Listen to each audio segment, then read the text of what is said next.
Je vais maintenant céder la parole au député de Pontiac. Merci, M. le Président. Juste avant de rentrer dans le cœur de mon propos, là, je veux revenir sur certaines des choses qui ont été avancées par les députés et le ministre. D'abord, la députée de Marie-Victorin qui nous parle de « ça va donc bien dans les CLSC depuis qu'on est là ». L'urgence du CLSC de Fortierville est fermée. Hein? On a voté ici là, 98-0 pour l'ouvrir 24 heures sur 24. 98 députés, incluant le ministre de la Santé, la députée de Marie-Victorin, le député de Côte-du-Sud, tout le monde a voté. Puis il est encore fermé. Alors, on peut-tu nous dire c'est quoi le plan pour l'urgence du CLSC de Fortierville? Elle nous a dit ça va donc bien dans les CLSC. Le CLSC du Lac-Brome, il a été fermé tout l'été, au complet, tout l'été. Je sais que c'est...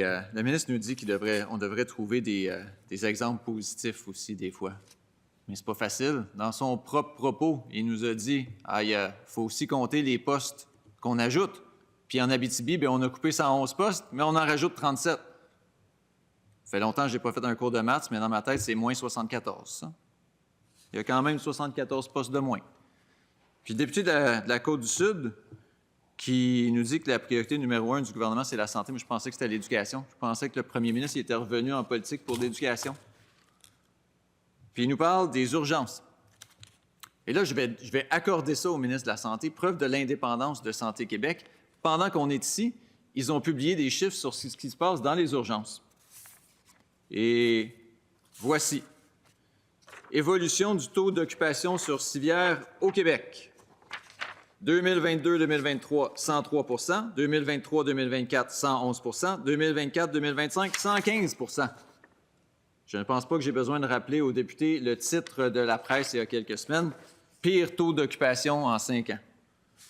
Évolution du taux d'occupation sur civière par région. Regardez ce qui se passe à Montréal. C'était 112 il y a 2 ans. C'était 126 l'an dernier, puis c'est 140 cette année. Alors, on ne peut pas nous dire que ça s'améliore. Je cite Santé Québec ce matin, il n'y a pas plus tard qu'une demi-heure. Pour l'ensemble du Québec, la durée moyenne de séjour est passée, quant à elle, de 18,2 heures à 18,4 heures. On s'en va dans la direction opposée de ce que le ministre de la Santé avait promis, de ce que le premier ministre avait promis lorsqu'il a été élu en 2018.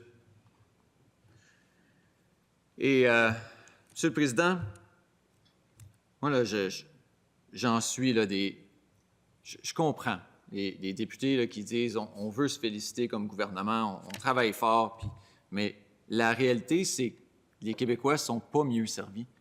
Le service il est pire en ce moment.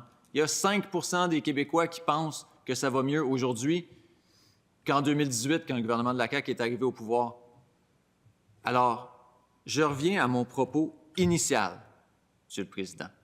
Le propos initial, là, qui était de dire au ministre, si on peut tous quitter ici à midi avec un peu de clarté, ce serait déjà ça. Puis j'ai entendu le député nous dire, oui, il y a des tableaux de bord, on est transparent comme personne ne l'a jamais été. Oui, transparent comme personne ne l'a jamais été. Les conseils d'administration d'établissement, là, ils se rencontrent à porte close, sans que personne ait l'agenda, sans que personne sache c'est qui les rencontre. On n'a aucune idée de ce qui se discute là. Alors, si on veut réellement être transparent, si on veut vraiment faire preuve de transparence, puis donner aux gestionnaires un mandat clair, je reviens à ma demande initiale au ministre. Parce que les gestionnaires, ce qu'ils ont entendu à date, c'est qu'il faut qu'ils coupent 1,5 milliard. C'est qu'en Outaouais, il faut qu'ils coupent 97 millions. C'est qu'en Gaspésie, il faut qu'ils en coupent 44. Sur la Côte-Nord, plus de 100 millions. Puis ça, tantôt, le ministre nous disait, là, on ne fait pas des coupes paramétriques. Ben non, on prend les régions où ça va le plus mal, puis on leur demande le plus grand effort. Alors, est-ce qu'on peut nous dire, c'est quoi le montant des restrictions budgétaires? Est-ce que c'est 1,5 milliard? Est-ce que le ministre de la Santé a vraiment jeté du lest? Est-ce qu'il tient à son 1,5 milliard? Est-ce qu'on peut donner une cible exacte par région? Parce que les gestionnaires, aujourd'hui, ils coupent parce qu'ils pensent que c'est 1,5 milliard. Alors, si c'est pas ça, est-ce qu'on peut le dire? Merci, M. le député.